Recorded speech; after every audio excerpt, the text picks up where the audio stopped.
എന്തായാലും 40 വർഷത്തിന് ശേഷം അംഗത്തിനിറങ്ങുന്ന സഖാവ് കൃഷ്ണനും അഭിനന്ദനങ്ങളും ആശംസകളും അറിയിക്കുകയാണ്. ഇനി നമുക്ക് കൊച്ചിയിലേക്ക് പോകാം. കൊച്ചി കോർപ്പറേഷനിലെ പ്രചാരണ രംഗത്ത് ഹിന്ദിയിലും വോട്ട് അഭ്യർത്ഥന. എറണാകുളം നഗരമധ്യത്തിലെ TD റോഡിലുള്ള വോട്ടർമാർക്കായാണ് ഹിന്ദിയിലും ചുവരെഴുത്ത് നടത്തിയിരിക്കുന്നത്. NDA സ്ഥാനാർത്ഥിയായ സുധാ ദിലീപ് കുമാറാണ് സ്ഥാനാർത്ഥി. ഈ ഹിന്ദിയിൽ ചുവരെഴുത്ത് നടത്തിയിരിക്കുന്നത്. ഉത്തരേന്ത്യക്കാരായ നിരവധി വോട്ടർമാർ ഈ മേഖലയിലുണ്ട്. അവർക്ക് വേണ്ടിയാണ് ഈ ഹിന്ദിയിലുള്ള എഴുത്ത്. വർഷങ്ങൾക്ക് മുന്നേ ബിസിനസ് ആവശ്യമായി കൊച്ചിയിലെത്തിയവരാണ് ഇവർ.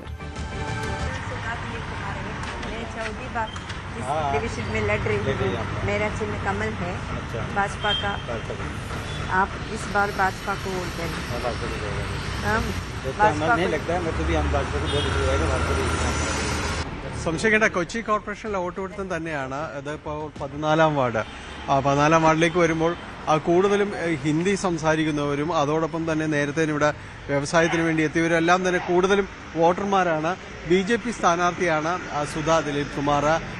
സുധാ ദിലീപ് കുമാർ കഴിഞ്ഞ 2 ടൈമുകളായിട്ട് കൗൺസിലറാണ്. ഇവിടെ വോട്ട് അഭ്യർത്ഥന പോലും എല്ലാം തന്നെ ഇവിടെ ഹിന്ദിയിലേക്കെല്ലാം തന്നെ എഴുതിയിട്ടുണ്ട്. കാരണം പലരും ഇവിടെ നിരവധി പേർക്ക് ഇവിടെ വോട്ടുണ്ട് എന്നതാണ്. കഴിഞ്ഞ നാളുകളായിട്ട് ഇവിടെയുള്ളവരാണ്. അതുകൊണ്ട് മലയാളമെല്ലാം തന്നെ അവർക്കറിയാമെങ്കിലും ഇതേപോലെ അവരുടെ ഒരു ഇതിലേക്ക് വരുമ്പോൾ കുറച്ചുകൂടി വികാരമുള്ള രീതിയിലേക്ക് വികാരമായിപ്പോൾ രാഷ്ട്രഭാഷ സമീപിക്കുന്നു.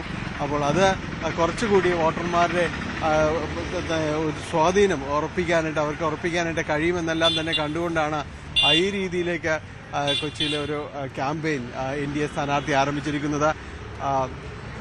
ചേച്ചി, ഇതിപ്പോൾ ഈ വോട്ടർമാരെ ലക്ഷ്യമിടുക, അതായത് ഹിന്ദി കൂടുതൽ സംസാരിക്കുന്നവരെ ലക്ഷ്യമിടുക എന്ന് തന്നെയാണ്. അതെ, തീർച്ചയായിട്ടും ഹിന്ദി സംസാരിക്കുന്നവരെ സംബന്ധിച്ചോളം നമ്മളൊരു നോട്ടീസ് മലയാളത്തിലൊരു നോട്ടീസ് അച്ചടിച്ചു കൊടുക്കുമ്പോൾ അവർക്ക് വായിക്കാനുള്ള ബുദ്ധിമുട്ടുണ്ട്. അങ്ങനെ വരുമ്പം അവർക്ക് നമ്മൾ ഈ ഡിവിഷനിൽ മത്സരിക്കുന്നവരാരൊക്കെയാന്നൊക്കെ അറിയുന്നതിൽ വളരെയധികം പ്രയാസം അനുഭവപ്പെടുന്നു. ആ അവസരത്തിലാണ് നമ്മൾ ഇത്തരത്തിലൊരു ഹിന്ദിയിലൊരു സന്ദേശം ഇവർക്ക് നൽകുന്നത്. വോട്ട് കിട്ടുന്നതിന് വേണ്ടിയിട്ട് തന്നെയാണ്. ധാരാളം നോർത്ത് ഇന്ത്യയിൽ നിന്നുള്ള വോട്ടർമാർ ഈ ഡിവിഷനിലുണ്ട്. ഈ റോഡിലും നമ്മുടെ ധാരാളം വോട്ടർമാരുണ്ട്. അപ്പോൾ അവർക്ക് ഒരു സന്തോഷമായിക്കോട്ടെ. കാരണം മോദിജി ഭരിക്കുന്ന ഇന്ത്യയാണ്. ആ ഇന്ത്യയിൽ ഹിന്ദിക്ക് ഏറെ രാഷ്ട്രഭാഷയിൽ വരുമ്പോൾ ഹിന്ദിക്ക് ഏറെ പ്രാധാന്യം BJP നൽകുന്നു എന്നുള്ളതിൽ വളരെയധികം സന്തോഷമുള്ള ആളുകളാണ്. അതുകൊണ്ട് അവർക്ക് വേണ്ടിയാണ് ഇത്തരത്തിൽ വ്യത്യസ്തമായിട്ട് ഒരു ഇത് ചുമരെടുത്ത് ഇവിടെ എഴുതിയിരിക്കുന്നത്. കൂടുതൽ വോട്ടർമാർ അങ്ങനെ കൂടുതലുണ്ടോ ഇവിടെ? പല ആവശ്യങ്ങൾക്ക് വന്നവരൊക്കെ ഉണ്ട്. പല വ്യാപാര ആവശ്യങ്ങൾക്കായി ഇവിടെ വന്നവർ പലരും ഇവിടെ സ്ഥിരതാമസമാക്കിയിരിക്കുകയാണ്. അത്തരത്തിൽ പലരും ഇത്തവണ നമ്മുടെ വോട്ടർ പട്ടികയിൽ ഇടം കണ്ടെത്തിയിട്ടുമുണ്ട്. TD റോഡ് കേന്ദ്രീകരിച്ചാണ് കൂടുതലും ഉള്ളത് അല്ലേ? TD റോഡിലുണ്ട്, പുല്ലേപ്പടി റോഡിലുണ്ട്. പുല്ലേപ്പടി റോഡിലെ ഫ്ലാറ്റിൽ 90% നോർത്ത് ഇന്ത്യക്കാർ തന്നെയാണ്. എങ്ങനെയുണ്ട് ഇതുപോലെ ക്യാമ്പയിൻ ചെയ്തിട്ട് ഗുണമുണ്ടാവുന്നുണ്ടോ? നല്ല രീതിയിലുള്ള പ്രതികരണം കിട്ടുന്നത് തീർച്ചയായിട്ടും ഇത്തവണയും BJP തന്നെ വരും എന്നാണ് പ്രതീക്ഷിക്കുന്നത്. കൂടുതൽ വോട്ടർമാരെയൊക്കെ ഇതിലൂടെ അടുപ്പിക്കാനായിട്ടൊക്കെ കഴിയുന്നുണ്ട്. തീർച്ചയായിട്ടും. കാരണം ഇന്ത്യയുടെ വികസനം BJP-യിലൂടെയാണ്. ഈ ചുവരെഴുത്തൊക്കെ ഹിന്ദിയിലാവുമ്പോഴേക്കും അവർക്ക് അവരുടെ ഭാഷയാണല്ലോ അത്. തീർച്ചയായിട്ടും അവർക്ക് കൂടുതലൊരു അഫിനിറ്റി തോന്നും. നമ്മുടെ ബസ്സുകളിൽ തന്നെ ഇപ്പൊ കാക്കനാട് എന്ന് ഹിന്ദിയിൽ എഴുതാൻ തുടങ്ങിയിട്ടുണ്ട്. അതിന്റെ അർത്ഥം എന്ന് വെച്ചാൽ ഹിന്ദിക്കാർ കണ്ടമാനം എറണാകുളത്ത് താമസിക്കുന്നു എന്നുള്ളതിനൊരു ഉദാഹരണമാണ്.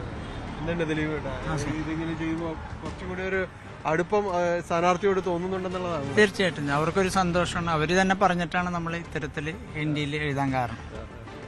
അവർക്ക് ഒരുപാട് ആൾക്കാരുണ്ട് നമ്മുടെ പ്രവർത്തകരായിട്ട്. അപ്പോൾ അവർ പറഞ്ഞ് അവരെഴുതി തന്നതാണ് നമ്മൾ എഴുതിയത്. അവരാണ് ഇത് എഴുതി തന്നത്.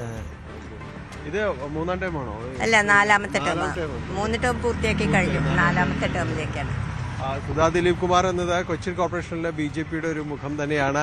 ഏതായാലും രാഷ്ട്രഭാഷയിൽ തന്നെ ചുവരെഴുത്തുകളെല്ലാം പൂർത്തിയാക്കിയിരിക്കുന്നു. നിരവധിയായ വോട്ടർമാർ അന്യ ജില്ലകളിൽ നിന്നെല്ലാം തന്നെയുണ്ട്. അതുകൊണ്ട് അവരുടെ കൂടി ഒരു ഹൃദയ ഐക്യം ഉറപ്പിക്കുക എന്ന പുതിയ തന്ത്രവും അതോടൊപ്പം തന്നെ വിജയം ഉറപ്പിക്കുക എന്ന ലക്ഷ്യത്തോടു കൂടിയുള്ള പ്രചാരണവുമെല്ലാമാണ് ഈ കൊച്ചിൻ കോർപ്പറേഷനിൽ നമ്മൾ കാണുന്നത്. ക്യാമറമാൻ അഖിലോട്ട് വാറയ്ക്കൊപ്പം ജാനി പോൾ, News 18 കൊച്ചി. ഇനി